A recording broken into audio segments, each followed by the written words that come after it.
Revela-nos, Senhor, Jesus, meu Salvador, as maravilhas mil do teu divino amor, e com veraz louvor, fervente gratidão, eleva-te, Jesus, Senhor, o nosso coração.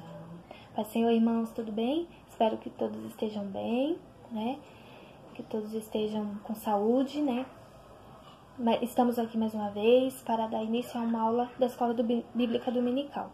Eu louvei esse hino, que foi o hino que a revistinha nos indicou, se caso nós estivéssemos na igreja, né, tendo aula presencial. Mas como não, eu resolvi louvar a Deus com esse hino aqui com vocês, uma pequena parte, né, que é o hino de número 88. Se vocês quiserem louvar a Deus depois, tá? Fiquem à vontade. Então, hoje nós iremos para a lição número 8, que é edificados sobre o fundamento dos apóstolos e dos profetas. Texto áureo. Edificados sobre o fundamento dos apóstolos e dos profetas, de que Jesus Cristo é a principal pedra de esquina. Efésios 2:20. Verdade prática, Jesus Cristo é a pedra basilar da igreja, que está edificada por meio dos ensinamentos dos apóstolos e do testemunho dos profetas. Hoje nós teremos dois textos como base bíblica, né? Que se encontra em Efésios 2, a partir do versículo 20 até o 22. E o segundo é Mateus 7, a partir do versículo 24 até o 27. Semana passada, a aula do Tiago, né, que ele foi Efésios 2 e leu até o 19. Então hoje nós iremos concluir esse capítulo, lendo do 20, versículo 20 até o 22. Vamos lá? Edificados sobre o fundamento dos apóstolos e dos profetas, de que Jesus Cristo é a principal pedra de esquina, na qual todo o edifício bem ajustado cresce para o templo santo no Senhor, no qual também vós, juntamente, sois edificados para a morada de Deus no Espírito. Bom, o que Paulo quis dizer aqui à igreja de Éfeso? Que a nova família de Deus é uma nova nação e também um novo edifício, com um fundamento diferente. Qual é esse fundamento, né? Esses fundamentos são os apóstolos e os profetas, né? Que tinham um relacionamento especial com Cristo, diretamente com Jesus, né? E eles passavam, né? Transmitiam esse ensinamento com autoridade. Tanto que até hoje nós utilizamos esses ensinamentos através das Escrituras, que muitos desses apóstolos escreveram alguns livros, né? E nós utilizamos esses ensinamentos para dar ensino na igreja, amém? Então, Paulo comparou a igreja, nós, como um edifício que tinha um fundamento principal, um fundamento que era os apóstolos e os profetas. Eram tipos pessoas que, para se inspirar, né? O que eles ensinavam, a gente poderia acreditar, porque eles viviam pessoalmente com Jesus Cristo. Amém? E aí Paulo também fala proclamou aqui nesses versículos, que Jesus Cristo é como a pedra de esquina. Ele falou que os apóstolos e os profetas são os fundamentos e Jesus Cristo é a pedra de esquina de um edifício, que somos nós. Mas o que é pedra de esquina? Muitos de vocês sabem o que é, outros não sabem. Pedra de esquina é uma pedra que era fundamental na utilização das construções antigas. Porque antigamente ainda não existia aquelas vigas, né, vigas que sustentam prédios, que sustentam construções. Então eles utilizavam essa pedra, chamava pedra de esquina ou pedra angular, que também é citado na Bíblia. Então era uma pedra que sustentava as outras pedras, né, para sustentar aquela construção, aquele edifício. Então Paulo compara a igreja como edifício que está em construção, né, que tem um fundamento o fundamento desse edifício são os apóstolos e os profetas, que a principal pedra desse edifício é a pedra de esquina. Qual é essa pedra de esquina? Jesus Cristo. Então, Jesus Cristo é a principal pedra que sustenta a sua igreja. Nós, Igreja de Cristo, somos várias pedrinhas, né? Mas não conseguimos nos sustentar sem a pedra principal, que é Jesus Cristo, né? Então, Jesus Cristo é a nossa base, né? É a nossa pedra de esquina, a nossa pedra angular. Amém? Então é isso que Paulo quis dizer aqui nesse versículo. Então vamos lá ler o nosso segundo texto, né? Como base bíblica dessa lição, que se encontra em Mateus 7, a partir do versículo 24. Todo aquele, pois, que escuta essas minhas palavras e as pratica, assemelhá-lo-ei ao homem prudente que edificou a sua casa sobre a rocha. E desceu a chuva, e correram rios, e assopraram ventos, e combateram aquela casa, mas ela não caiu, porque estava edificada sobre a rocha. E aquela que ouve essas minhas palavras e as não cumpre, compará-lo-ei ao homem insensato, que edificou a sua casa sobre a areia. E desceu a chuva, e correram rios, e assopraram ventos, e combateram aquela casa, e caiu, e foi grande a sua queda. Então aqui Mateus, né?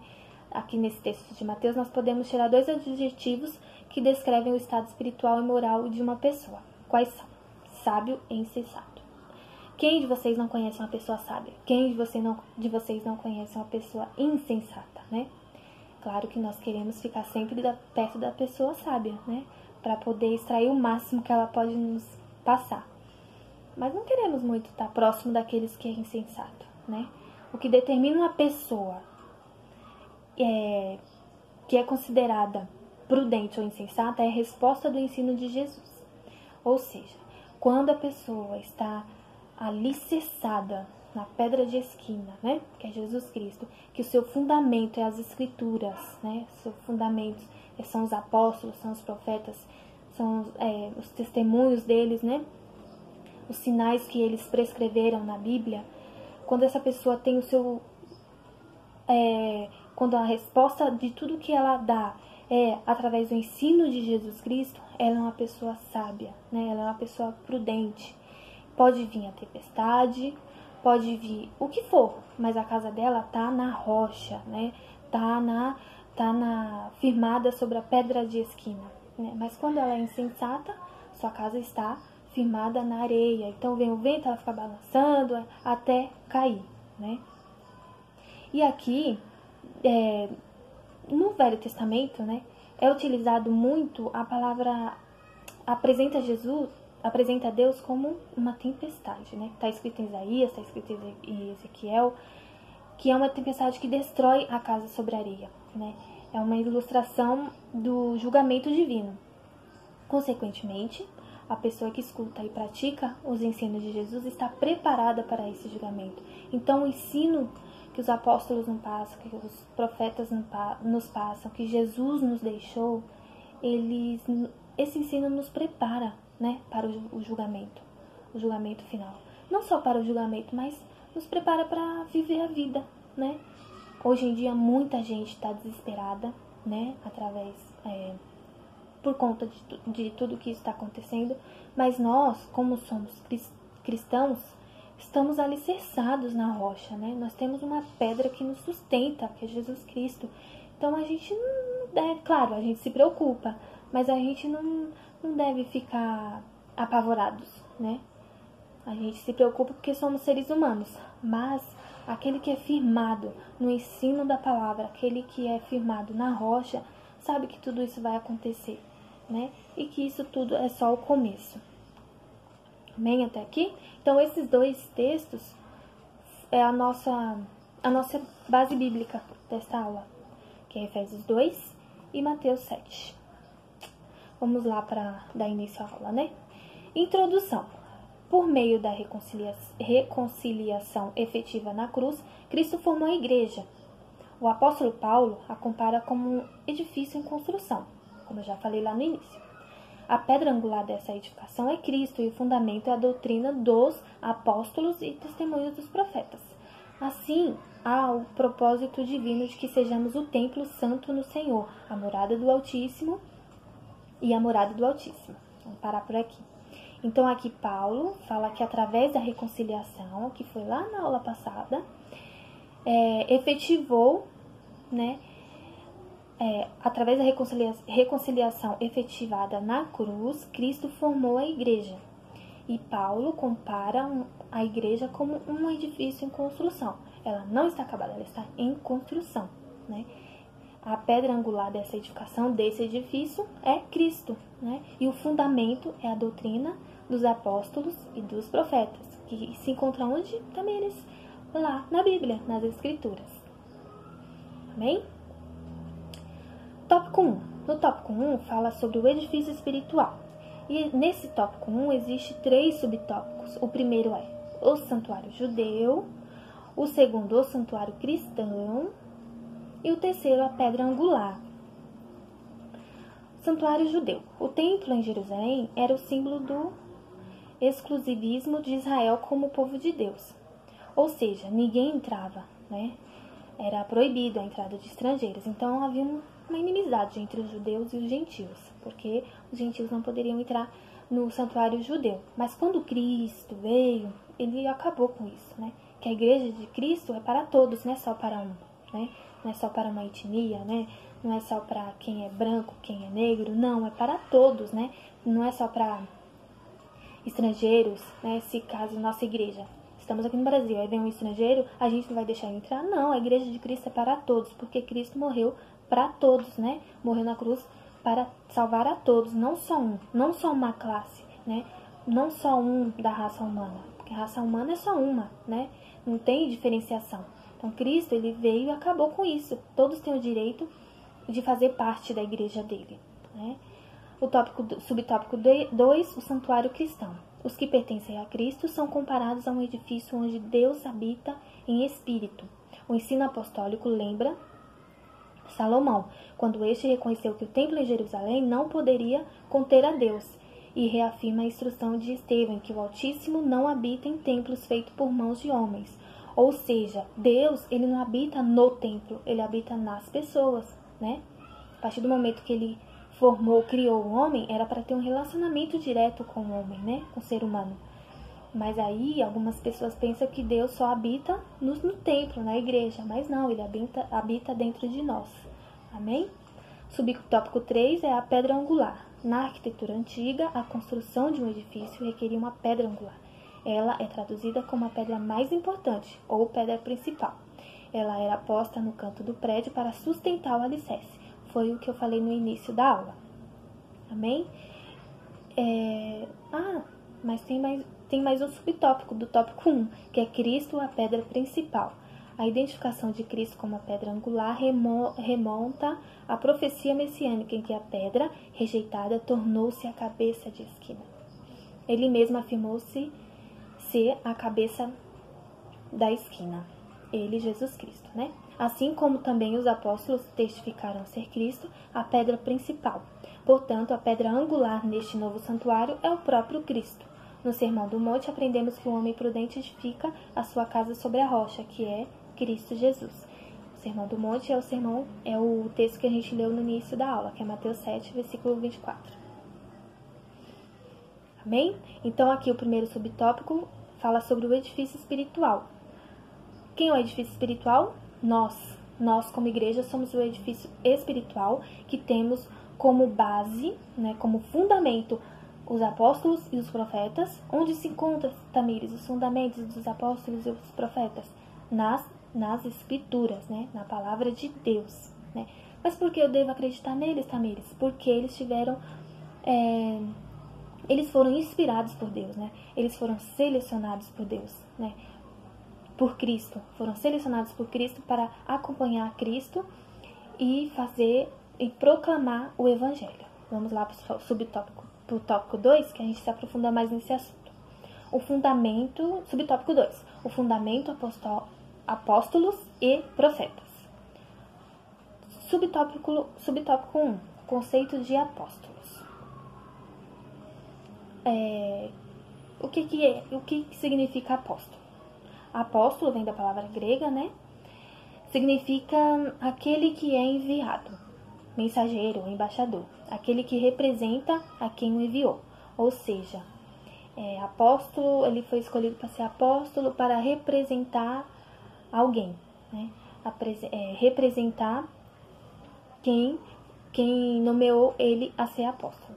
Jesus nomeou 12 apóstolos para ajudá-lo a ensinar seu evangelho. Esses homens eram de origens diferentes. Cada um tinha uma profissão.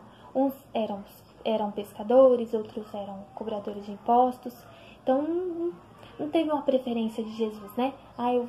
Eu vou selecionar só quem é cobrador de impostos para ser apóstolo. Não, Jesus, ele observou a cada um e viu, né, como que essa pessoa pode me ajudar a proclamar o evangelho, né? Então ele selecionou essas 12 pessoas. E quem são? Está escrito lá em Mateus 10. É Pedro, André, Tiago, João, Filipe, Bartolomeu, Tomé, Mateus, Tiago, filho de Alfeu, Tadeu, Simão, o cananita e Judas Iscariotes.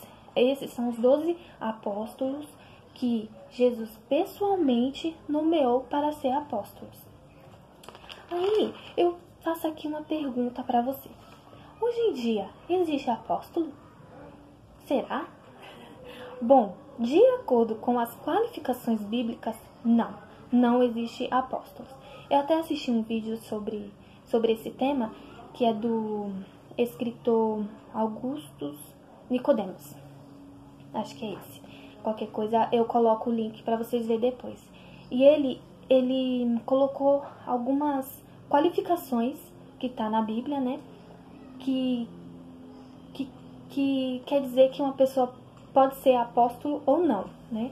Quais são essas qualificações? Para ser um apóstolo, essa pessoa teria que ser uma testemunha da ressurreição de Cristo, ou seja, que viu Jesus ressuscitar. Bom, já por essa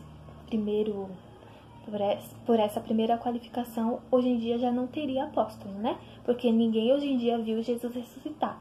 Então é impossível, né, uma pessoa hoje em dia ser apóstolo.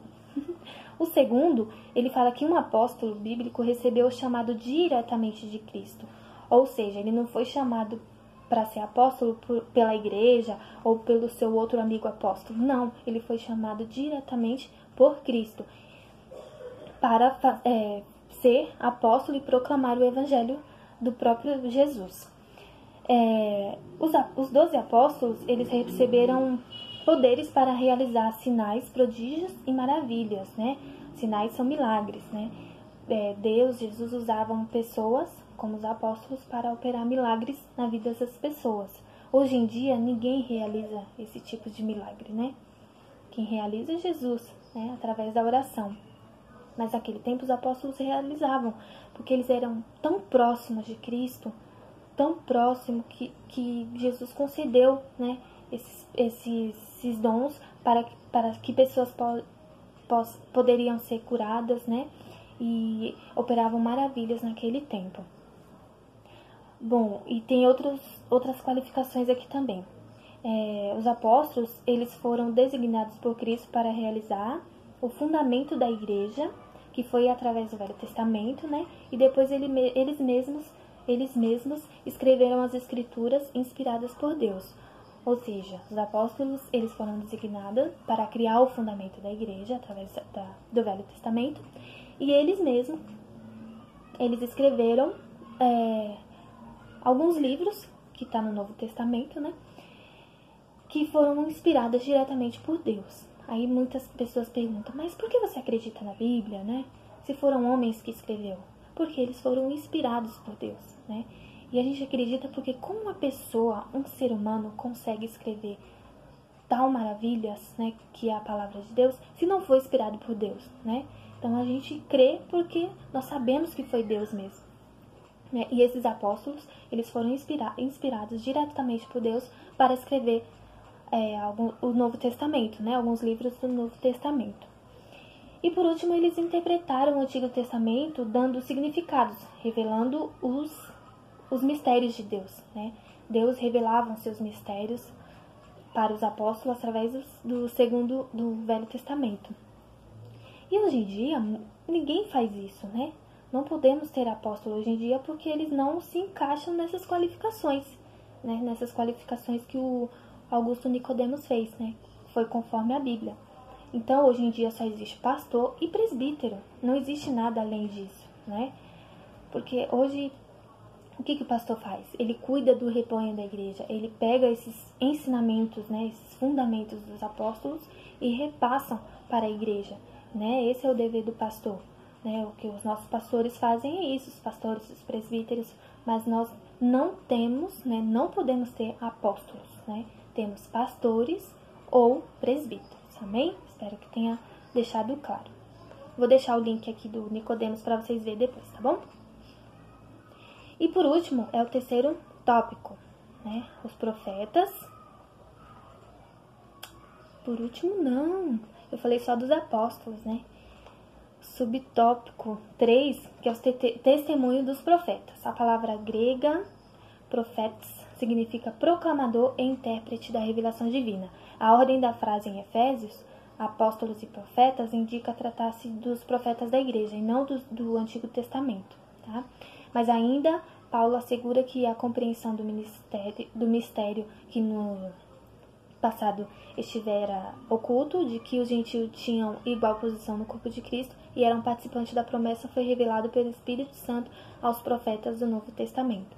Então, os profetas, eles são revelados pelo Espírito Santo para desvendar algumas questões, né, na igreja, né?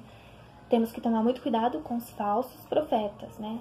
Por isso que nós temos que estar alicerçados nos fundamentos das Escrituras, né? Para poder distinguir o que é um profeta verdadeiro ou um falso profeta, né? Tenhamos cuidado.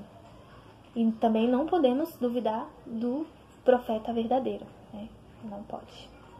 Então, a síntese desse tópico 2, a igreja está edificada sobre a pedra angular, que é o próprio Cristo. O seu fundamento é a doutrina dos apóstolos e o testemunho dos profetas bíblicos. Tópico 3, o último, edificados para a morada de Deus. Temos 3 subtópicos: edifício bem ajustado, subtópico 2, templo santo no Senhor, e o subtópico 3, morada do Altíssimo, né? Subtópico 1, edifício bem ajustado. A expressão todo edifício bem ajustado cresce e indica um processo contínuo de desenvolvimento dos crentes. Como que ocorre esse processo, né, contínuo do desenvolvimento do crente? Através do fundamento que os profetas nos deixaram, né? Que é a palavra de Deus, que é passado pelos nossos pastores, né? Pelos nossos presbíteros, né? Eles nos passam esses fundamentos para que a igreja possa ter um contínuo crescimento, né? Que esse edifício seja alicerçado, amém? Templo santo no Senhor, a palavra aqui usada para templo é o vocábulo naon, que significa o recinto interior, ou seja, o lugar do encontro do sumo sacerdote com Deus. Nós somos um templo santo no Senhor, né? Nós somos o lugar onde Deus habita, né? Onde Jesus Cristo habita, né? Todavia, a analogia paulina não se refere a uma estrutura material, mas sim um crente que se tornou templo santo. Então, não é a igreja que é santa, nós somos um templo santo onde Deus habita, amém? A morada do Altíssimo, que é o terceiro subtópico. No Antigo Testamento, a expressão morada de Deus fazia alusão ao tabernáculo e depois ao templo israelita. Indicava lugar de habitação permanente e de comunhão íntima. Como já vimos, o crente tornou-se templo santo no Senhor. Isso indica que Deus habita em nós por meio do seu Espírito Santo. Amém? Então, nós somos a morada do Altíssimo. Conclusão. A comparação da igreja como edifício em construção indica que estamos em processo de aperfeiçoamento, até que todos cheguemos à unidade da fé. A pedra angular, que é o próprio Cristo, não pode ser substituída. A doutrina dos apóstolos e o testemunho dos profetas não podem ser revogados. Amém? Então, nós somos um edifício santo do Senhor, né? Que estamos em construção, a morada do Altíssimo. Amém? Que nós somos aquele edifício que somos alicerçados pela pedra angular. Qual é a pedra? Jesus Cristo, né? Que nós somos alicerçados, nós temos fundamentos, né? Que veio através dos apóstolos, através dos profetas, que nós possamos nos aprofundar cada vez mais nesses fundamentos. Amém? Espero que Deus tenha falado ao seu coração através dessa lição. E peço também que os irmãos continuem orando por mim. Amém? Até a próxima. A paz.